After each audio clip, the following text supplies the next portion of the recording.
tous, c'est BenRester85 et on se retrouve pour un nouvel épisode de Fortnite.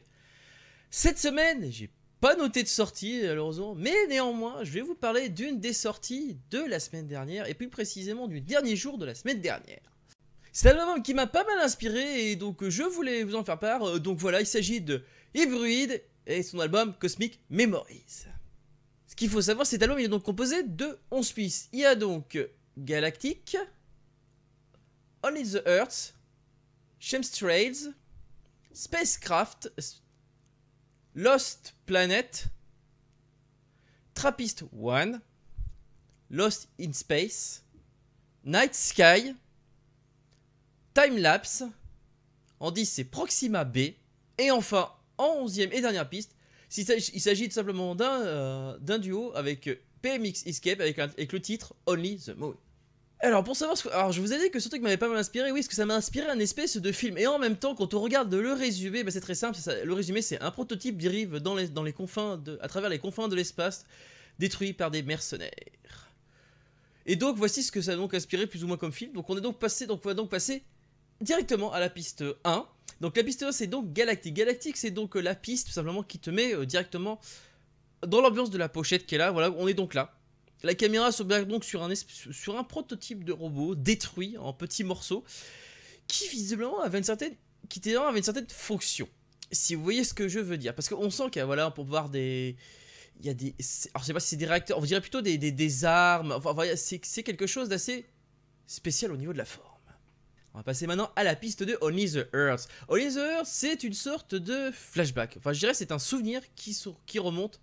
Enfin, on va entrer de voir une sorte de flashback de cet androïde, finalement de ce prototype dans l'espace, et on est donc sur Terre en train de voir ses créations, les commentaires de ses créateurs d'ailleurs, et plus ou moins sa fonction. Mais enfin disons, on devine sa fonction, mais on ne sait pas trop. Enfin on peut dire que ça peut être flou. Vous voyez ce que je veux dire? On va en passer à la troisième piste, Chemtrails. Alors Chemtrails, je pense qu'on pourrait traduire par traînée chimique. Je pense qu'on pourrait traduire ça comme ça. Enfin, je sais pas si c'est la traduction, enfin en tout cas ce que ça veut dire. Enfin, si on voudrait traduire littéralement comme ça. En tout cas, une chose est sûre, est-ce que ça veut dire quoi? Est-ce que ça veut dire qu'on suivra en réalité le prototype à la race? Autrement dit, par rapport, en fait, on revient donc, c'est une piste flash, on est donc de retour dans l'instant présent, dans cette espèce de ruine de ce prototype, on pourrait dire ça comme ça. Et on suit donc en fait une espèce de traînée d'huile, simplement comme si finalement, finalement, les dégâts qu'il a subis, bah, en fait, ils venaient de plus loin que ça.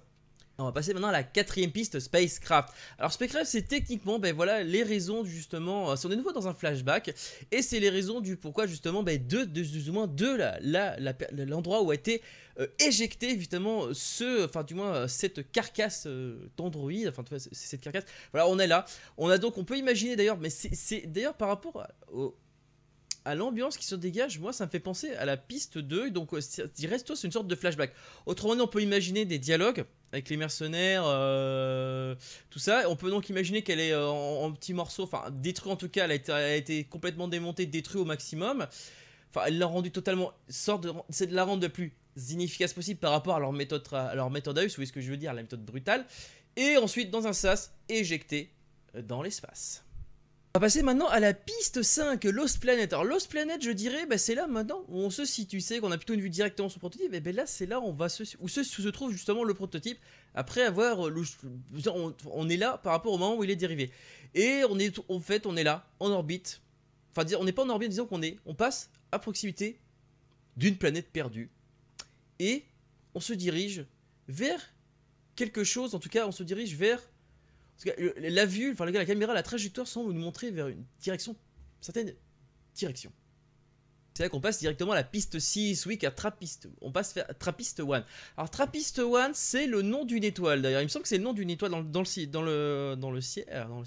Et justement, bah, c'est de là, justement, la trajectoire, voilà, nous montre justement que cet androïde, a été spécialement poussé pour aller se loger dans le soleil. Vous voyez ce que je veux dire? Voilà, pour être détruit complètement, pour être sûr qu'il n'y a aucune existence. Le prototype est passé, a été spécialement injecté pour essayer de se retrouver dans le soleil.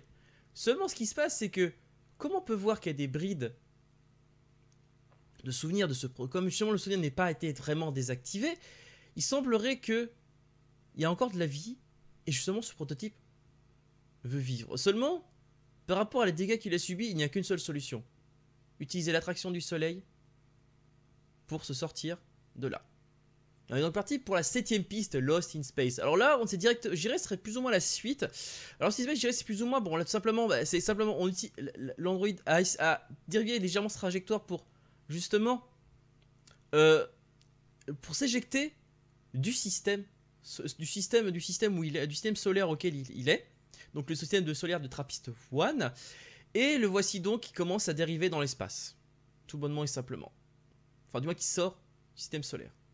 C'est là qu'on va passer directement à la piste 8, Night Sky. Alors Night Sky, c'est directement, bon ben, voilà, c'est autrement dit, on peut imaginer donc que là, il n'y a rien. On ne voit que les étoiles autour de soi.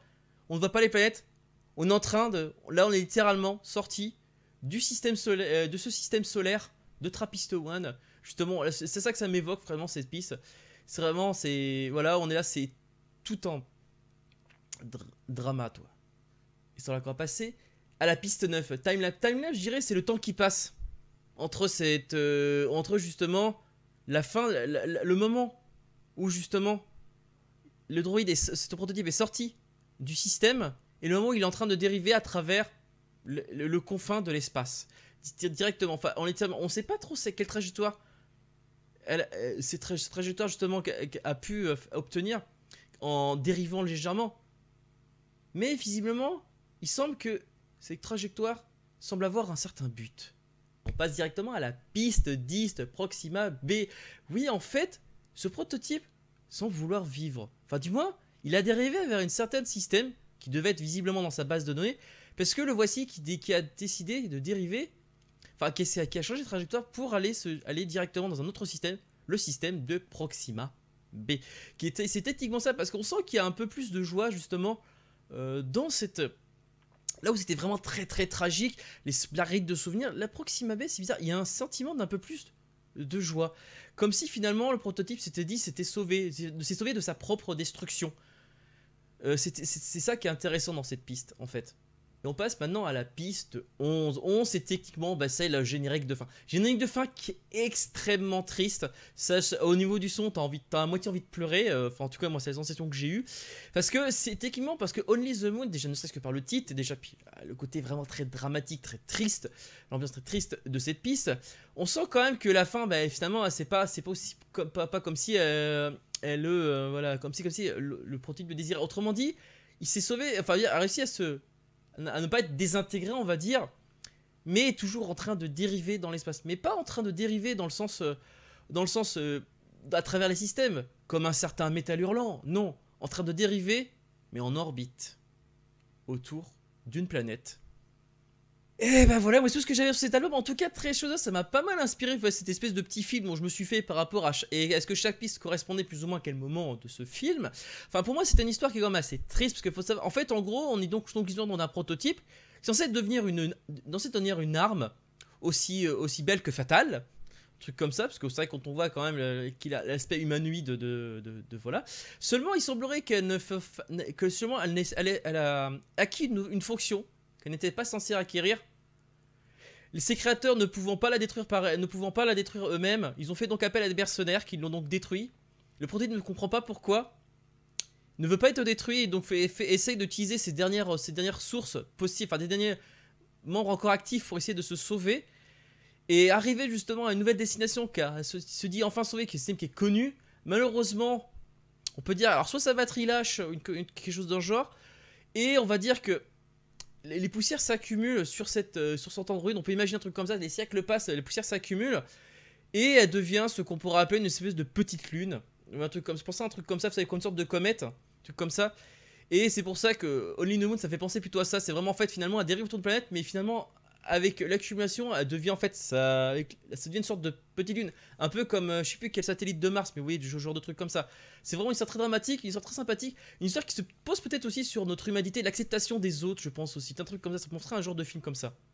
Merci beaucoup, cet album très inspirant, franchement. L'album en entier m'a inspiré, mais c'était de ouf. Merci beaucoup. Et ben voilà, cette review est maintenant terminée. J'espère que cela vous a plu. En tout cas, n'hésitez pas à me dire dans les commentaires ce que vous avez pensé de cet album. Hein, n'hésitez pas. En tout cas, pour vous exprimer pas compliqué, pouce bleu, pouce rouge. Aussi, le commentaire tant qu'il est constructif, Il est bon à prendre. Sachez également que vous pouvez me suivre sur les réseaux sociaux, que ce soit Facebook ou Twitter. Je conseille d'ailleurs Twitter pour les albums que j'ai déjà écoutés. Allez, sur ce, moi je vous laisse et je vous dis donc à la prochaine pour une future review. Ciao!